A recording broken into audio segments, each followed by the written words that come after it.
Good morning class. How are you all?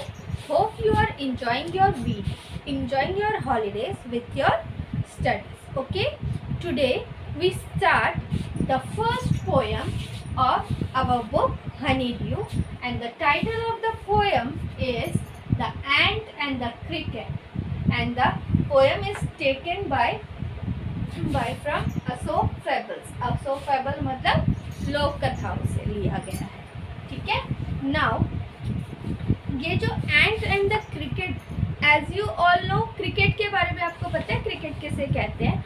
आप cricket जो grass सोपर होता है उसे ही क्रिकेट भी कहा जाता है, और हम उसे, आप लोग टिड्डा कहते हो, राम का घोड़ा कहते हो. ठीक है. चलिए, अब ये जो पोयम है ये एक सीख सीख देती है हमें कि हमें कुछ भी काम करने से पहले, हम प्रेजेंट में जो काम कर रहे हैं उसके बारे में एटलीस्ट थोड़ा बहुत फ्यूचर के बारे में सोचकर उस काम को करना चाहिए. ठीक है. चलिए स्टार्ट करते हैं poem. A fable is a story often which animals are characters that conveys a moral. Fable क्या होती है? एक स्टोरी होती है जिसमें क्या होते हैं? एनिमल्स को कैरेक्टर्स एज अ कैरेक्टर्स, किरदार, एनिमल्स को एज अ किरदार यूज किया जाता है, जो कि एक मॉरल मतलब एक मैसेज हमें देती है. ठीक है. एक संदेश हमें देती है. This poem about an ant and a cricket contain an idea of far reaching significance, which is as true as a four-legged cricket has of a two-legged one. Surely you have seen a cricket that has two legs. ठीक है. तो यहाँ पर कहते हैं कि इस poem में एक एंट है और एक क्रिकेट है, जिसके थ्रू एक मतलब भविष्य के बारे में सोचकर इंसान को किस फार रीचिंग सिग्निफिकेंस मतलब भविष्य के बारे में सोचना, जो कि एक तरीके से सच भी है. चार लेग वाले क्रिकेट के लिए भी और टू लेग वन के लिए भी. Surely you have seen a cricket that has two leg. और आपने श्योर है कि आपने टू लेग वाला क्रिकेट देखा ही होगा. यहाँ पर टू लेग क्रिकेट डिनोट किया गया है इंसानों के लिए, human beings. Okay. Now I start the poem. A silly young cricket accustomed to sing through the warm sunny month of gay summer and spring began to complain when he found that at home his cupboard was empty and winter was come. ठीक है. एक सिली young cricket मतलब एक बेवकूफ सा cricket, जिसको accustomed to sing मतलब जो कि गाने का शौकीन था, जिसको गाने की आदत थी. अकस्टम मतलब आदी होना किसी चीज का. Through the warm sunny month of a gay summer and spring, जबकि गर्मियों के दिन थे गर्माहट भरे और स्प्रिंग के बड़े ही सुहाना मौसम था, उसमें उसने सिर्फ और सिर्फ क्या किया? सिर्फ गाना गाया. और फिर बाद में कब उसने कंप्लेन करना शुरू किया, जब उसने अपने घर के कबर्ड मतलब अलमारी में देखा कि अब विंटर आ गई है और उसकी अलमारी में खाने के लिए कुछ भी नहीं बचा है. ठीक है. यहाँ तक होप है आपको समझ में आ गया होगा. अब आगे चलते हैं. Not a crumb to be found on the snow covered ground. एक टुकड़ा भी नहीं मिला उसको जमीन पर. अब जो जमीन थी सारी वो क्या हो चुकी थी? सफेद हो चुकी थी. किससे? बर्फ की वजह से, क्योंकि विंटर का मौसम था.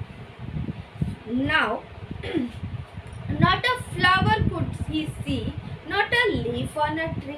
उसको ना तो कोई एक फ्लावर भी दिखा, ना ही एक लीफ दिखी किसी भी ट्री पे.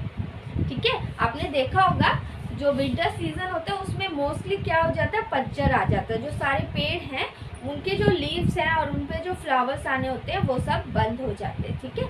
एकदम से आप कह सकते हो कि जो पेड़ है उस पर एक तरीके से पतझड़ का मौसम आ जाए. Oh what will become, say the cricket of me. Cricket अब सोचता है कि अब उसे बाहर भी कुछ खाने के लिए नहीं मिला, उसके घर पे भी कुछ खाने के लिए नहीं मिला, अब उसका क्या होगा और वो किस तरीके से सरवाइव करेगा. ठीक है. At last by starvation and famine made bold. ठीक है. और एट लास्ट उसको स्टारवेशन मतलब भूखमरी और famine मतलब बहुत ज़्यादा भूख के वजह से, बहुत भूखे प्यासे होने की वजह से उसको उसको जो भूख लग रही थी उससे उसको बोल्ड बनाया. मतलब बोल्ड मतलब एक तरीके से किसी डिसीजन के ऊपर लेने के लिए तैयार हो जाए. All dripping with wet and all trembling with cold away he set off to a miserly cat. पूरी तरीके से वो भीग चुका था और बारिश में ट्रम्बलिंग विथ कोल्ड कांपना. ठीक है. ड्रिपिंग विथ वेट मतलब पानी टपकना और ट्रम्बलिंग विथ मतलब कांपना, कोल्ड के मारे वो कांप रहा. Away he set off to a miserly cat. और फिर वो कहाँ जाता है, एक माइजरली मतलब कंजूस चींटी के पास. To see if to keep him alive he would grant. ठीक है. तो फिर वो किस वजह से गया कि जिंदा रहने के लिए वो उसको कुछ दे दे. ठीक है. कुछ खाने के लिए दे दिया. ठीक है. Him shelter from rain. उसको शेल्टर दे बारिश से बचने के लिए. शेल्टर मतलब पनाह देना. ठीक है. And a mouth full of grain. ठीक है. और एक पूरा माउथ फुल ऑफ ग्रेन मतलब पेट भरने के लिए खाना देना. ठीक है. He wished only to borrow. He had repay it tomorrow. उसकी सिर्फ इच्छा थी कि वो उसको एज अ उधार ले. जब अगले दिन जब उसके पास खाने के लिए चीज़ें होंगी तो वो उसको वापस दे देगा.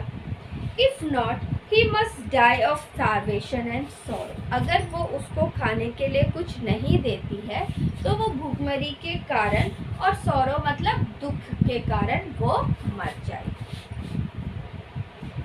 होप है यहाँ तक आपको समझ में आ गया होगा. हम अब थर्ड स्टेंजा पे बढ़ रहे हैं इस पोएम. से that ant to cricket I am your servant and friend. And जब क्रिकेट एंड के घर जाता है और एंड दरवाज़ा खोलती है तो क्रिकेट एंड कहती है कि क्रिकेट मैं आपकी कौन हूँ, दोस्त भी हूँ और आपकी सर्वेंट भी हूँ. ठीक है. सर्वेंट मतलब नौकर. But we and never borrow, we and never lend. तो वो बोलती है कि जो हम एंड है, हम जो चींटी है, ना तो उधार देते हैं और ना ही उधार लेते हैं. But tell me dear cricket, did you lay nothing by. तो वो बोलती है बट एक बात बताओ क्रिकेट, क्या तुमने अपने पास खाने के लिए कुछ भी नहीं रखा. When the weather was warm with the cricket not I. ठीक है. तो जब वो एंड बोलती है जब जो मौसम था वो गर्म था, क्या तुमने जब खाने के लिए कुछ भी जमा नहीं किया. विथ मतलब क्या होता है, सेट. वो बोलता है क्रिकेट कि नॉट आई, नहीं मैंने नहीं किया. My heart was so light that I सैंग day and night. ठीक है. तो क्रिकेट बोलता है कि मेरा दिल बहुत ही हल्का था, मैंने उस टाइम क्या किया, दिन में और रात में सिर्फ और सिर्फ गाना गाया. For all nature go looked gay. ठीक है. सारा जो नेचर था वो बिल्कुल ही बहुत ही, मैंने सिर्फ नेचर के क्या लिया उस टाइम, मैंने सिर्फ आराम किया. यू सैंग सर, यू से तुम कह रहे हो कि सर आपने सिर्फ उस टाइम गाना गाया और कुछ नहीं किया. गो देन से the end dance the winter away. तो जाओ अब भी विंटर में तो डांस ही कर. Thus and he hastily lifted the wicket and out of the door turned the poor little cricket. hastily मतलब उसने तेजी से उसको उठाया और विकेट मतलब बड़े ही विकेट कह सकते हो आप, मतलब बिना रहम खाए उसने उसको बाहर फेंक. ठीक है. And out the door. Flock से this is a fable, I warrant it is true. लोग इसे कहते हैं कि ये फेबल है, एक कहानी है. ठीक है.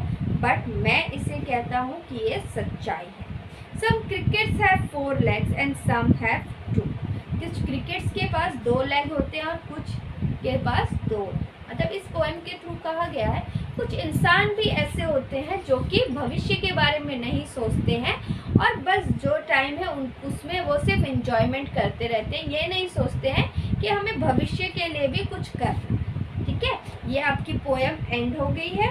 होप सो आपको समझ में आई होगी. ठीक है, कुछ वर्ड मीनिंग है यहाँ दिए गए हैं. जैसे तो मैंने साथ के साथ समझा दिए हैं, बट कुछ और हैं वो मैं आपको कस्टम तो मैंने आपको बता दिया किसी चीज़ का आदि होना. फमाइन मतलब खाने के लिए कमी हो जाती है. ठीक है, ले नथिंग बाय मतलब कुछ भी अपने लिए नहीं रख पाना. क्विट मतलब सेड मैंने आपको बोला है जैसे पहले. ठीक है, hope you now come to the working with the poem. Cricket से oh what will become of me, when does he say it and why. Cricket ने ये कब किया, कहा कि अब मेरा क्या होगा, और कब कहा और क्यों कहा. तो ये क्रिकेट ने कब किया था, when he see that there is no food left in his cupboard and winter had come. Next, find in the poem the lines that mean the same, neither a borrower nor a lender. ठीक है, कुछ lines जो कि same है, Shakespeare का कोई poem है उससे मिलती जुलती. What is your opinion that ant principle. आपका विचार क्या है एंड के जो प्रिंसिपल थे कि we and never lend never borrow. तो अकॉर्डिंग टू मी, तो मैं तो एंड्स का जो उनका जो ओपिनियन था वो मेरे हिसाब से तो मुझे सही लगा. ठीक है, and tell the cricket to dance the winter away. Do you think the word dance is appropriate here? If so, why? ठीक है, क्रिकेट ने यहाँ पर क्या एंड ने उसको कहा कि आप विंटर में भी जाके डांस करो. क्या आपको लगता है ये जो डांस वर्ड यहाँ यूज हुआ है वो सही हुआ है? It is your answer. Okay, which line in the poem express the poet comments? Read loud, read the comment and in own your words. Okay, now the poem is ended and today video is also ended. Thank you. That's all for today.